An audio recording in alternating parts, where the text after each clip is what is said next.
હવે થોડા દિવસમાં સરસ મજાનો એક તહેવાર આવે છે, નવરાત્રિ. કયો તહેવાર આવે છે? તો નવરાત્રિમાં શું શું હોય એ તમારે યાદ કરી અને એના શબ્દો બોલવાના છે. દાખલા તરીકે હું તમને એક શબ્દ કહું કે નવરાત્રિમાં ગરબા હોય. શું હોય? ગરબા. એમ બીજું શું હોય એ બોલવાનું છે. ચલો બોલો. કુર્તી. સરસ.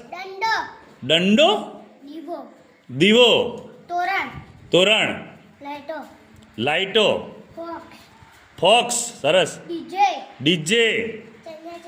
ચણિયા ચોળી. વાહ. માઇક. માતાજીનો ફોટો. સરસ. ચણિયા ચોળી. દાંડિયા. ચણિયા ચોળી. દંડા. દાંડિયા. રાત. સરસ. વાહ.